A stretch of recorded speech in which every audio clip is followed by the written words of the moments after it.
The snow came without warning that December morning in 1854, sweeping across the Kansas plains like a curtain being drawn shut across the world, burying wagon ruts and fence posts and the memory of autumn all at once. The town of Coldwater sat hunched beneath it, storefronts frosted white, chimneys breathing thin gray smoke into a pale sky.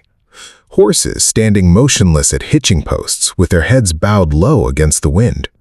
Most people stayed indoors that morning. Most people had somewhere warm to go.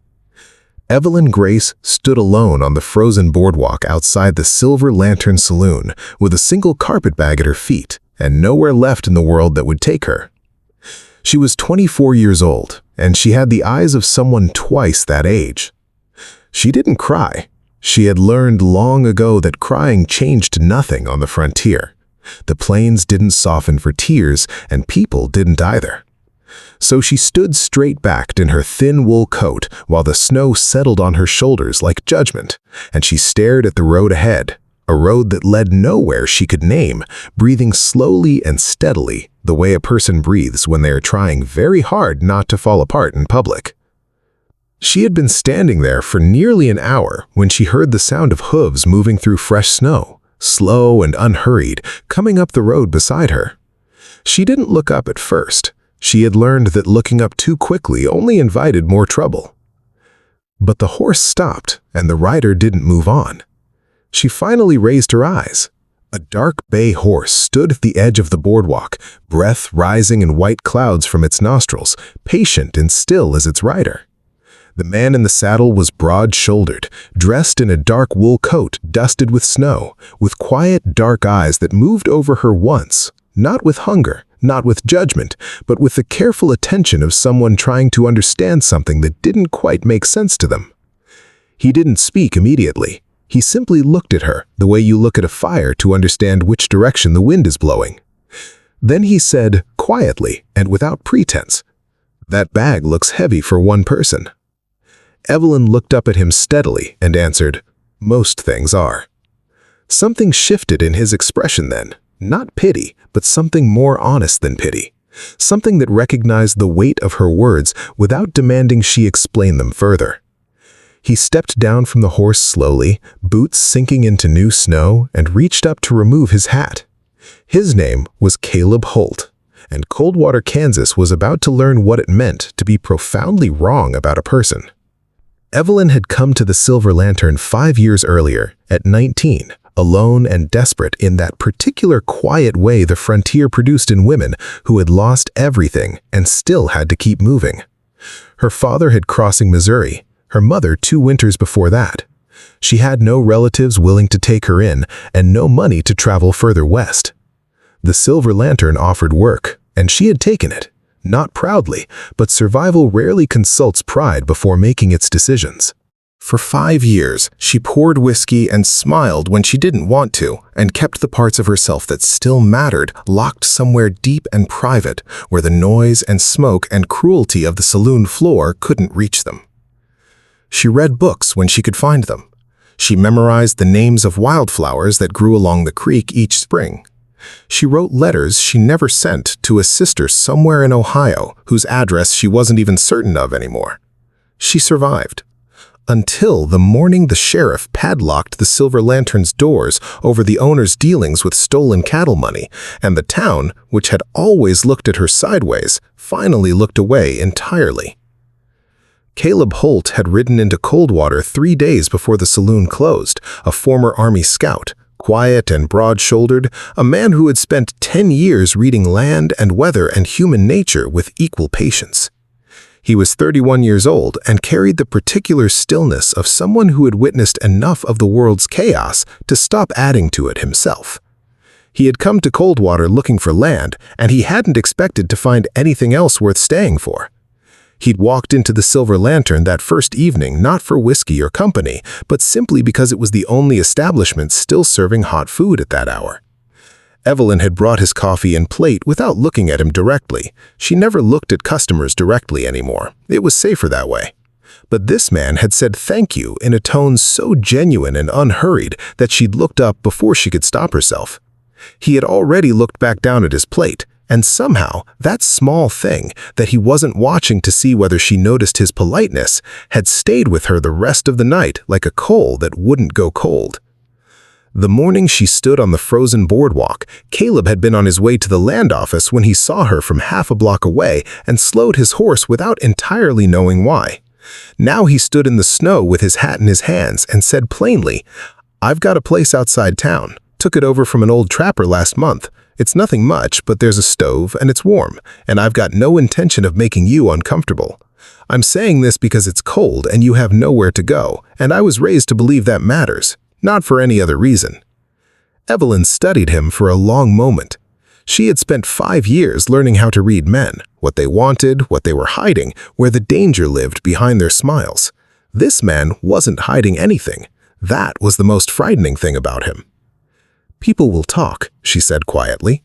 "People already are," he answered simply and without defensiveness. "That's not new for either of us, I imagine." She picked up her carpetbag and followed him. And in that single act, that small, exhausted, half-hopeful act, her life changed direction as quietly and completely as a river finding a new course after years of cutting the same hard ground. The cabin sat a mile east of town near a bend in the creek where cottonwood trees grew tall and the land rolled gently before flattening toward the prairie horizon. It was small and plain and clean. The kind of place built by someone who repaired things instead of replacing them. Caleb stoked the wood stove immediately upon arrival, and within the hour the single main room had gone from bitter cold to something approaching warmth. Evelyn stood before a rough shelf of books near the window and felt something stir in her chest that she hadn't felt in a long time. Something close to recognition, close to safety. She pulled out a worn copy of David Copperfield and held it carefully. "You read?" she asked. "When the land allows it," he said from behind her, feeding wood to the stove. She told him she'd been looking for that particular book for 2 years, and without hesitation he told her it was hers, that he'd read it twice already and believed it might mean more to her right now than it did to him. She turned to look at him. This quiet man crouching by a wood stove in a Kansas snowstorm, offering her a book like it was the most natural thing in the world. And she felt something press against a place inside her chest that she had kept sealed shut for years. She simply said, "Thank you, Mr. Holt." He said, "Caleb," and went back to the fire.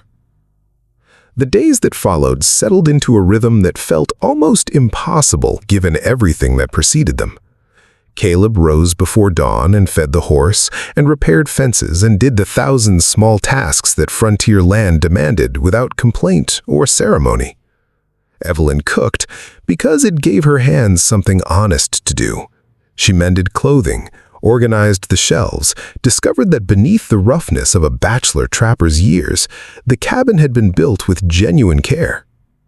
Caleb thanked her every single time she set food on the table, without exception, like each meal was something remarkable. And at first, it made her deeply uncomfortable, because she was not accustomed to gratitude given freely without expectation woven through it. Then it made her sad in a way she couldn't fully name. Then, slowly and carefully, it began to feel like the most natural thing in the world. Like something she had been hungry for so long she'd forgotten she was hungry at all. The town talked, of course. The women at the dry goods store exchanged glances when Evelyn came in for flour. The preacher's wife crossed the street once rather than share the boardwalk with her. 2 men outside the feed store made a comment she caught the edge of one afternoon and chose not to hear completely. She said nothing about any of it to Caleb. But one evening, he came home looking quiet in a different way than usual, sat down across from her at the table, and said that he'd gone and had a conversation with Pastor Greer that day about how his congregation talked about people they didn't know. He told her he'd been polite about it. She asked if he truly had been. The corner of his mouth moved slightly, and he said, "Mostly." She looked back down at her sewing so he wouldn't see her expression, but her hands had stopped moving entirely, and something in the region of her heart was doing things she hadn't given it permission to do. The trouble arrived in January, riding in from the east in the shape of a well-dressed man named Gerald Pruitt, a land speculator carrying papers from a St. Louis office claiming that the cabin near the creek had been sold fraudulently by the trapper who previously held it. The papers looked legitimate enough to worry Sheriff Douglas, and Caleb was given 2 weeks to dispute the claim or vacate. He spent those days quietly and methodically doing what a former Army scout does when facing an enemy. He gathered information, traced paper trails, wrote letters to contacts in federal offices. But it was Evelyn who gave him the piece that mattered most. They were eating supper when Caleb mentioned G. Pruitt's name, and something surfaced in her memory without warning. A conversation she had overheard years earlier in the Silver Lantern, 2 men deep in bourbon discussing a scheme involving false land deeds along the creek corridor, and one of those men had been Gerald Pruitt. She told Caleb everything she remembered, every detail, every name. He set his fork down very slowly and asked how she remembered all of it with such precision. She kept her eyes on her plate and said quietly, "Because nobody pays attention to what they say around women like me. They think we don't listen, or that it doesn't matter if we do." The silence that followed was long and serious. Then Caleb said in a voice carefully controlled, "It matters, Evelyn. What you carry matters, and so do you." She looked up at him, and his expression held nothing so small as pity. It held recognition, plain and steady, like a man acknowledging something that had always been true and simply saying so without ceremony. The information Evelyn provided, combined with a letter sent to a former Army colleague now working in the Federal Land Office, unraveled Pruitt's scheme within 10 days. 3 fraudulent deeds across 2 counties were exposed. 4 families who had nearly lost legally purchased land were protected. Pruitt left Coldwater on a cold Tuesday morning in the custody of a federal marshal, and the cabin near the creek remained Caleb's.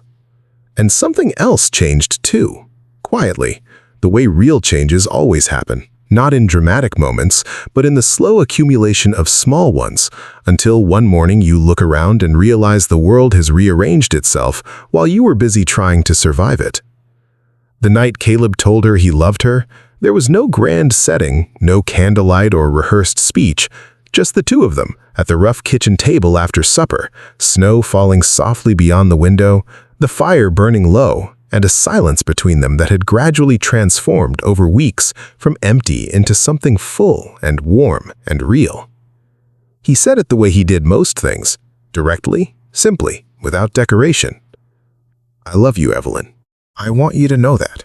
Not because I expect anything from it, just because it's true, and you deserve to hear true things." She sat very still while the wind moved softly through the cottonwoods outside. She had spent years surrounded by words that meant nothing. Words used to flatter, to manipulate, to extract something in return. His words landed differently. They landed like solid ground beneath her feet after years of uncertain footing, and she felt the full weight of that difference settle into her bones like warmth after a long cold. She looked at him across the table, this quiet, decent, stubborn man who had stopped his horse in a snowstorm because he was raised to believe that a woman alone in the cold was a thing that mattered, and she said softly, "I've never had anyone tell me a true thing without wanting something back for it." He nodded slowly. "I know," he said. "So I'm gonna need a moment," she whispered. He almost smiled. "I've got time," he said. And that simple, unhurried patience was what finally broke her open completely. She reached across the table and placed her hand over his, slowly and carefully, like something sacred. "I love you too, Caleb Holt," she said. "God help me, I do." They married in February, on a Saturday when the snow had cleared and the Kansas sky turned that deep winter blue that looks almost too vivid and too beautiful to be entirely real.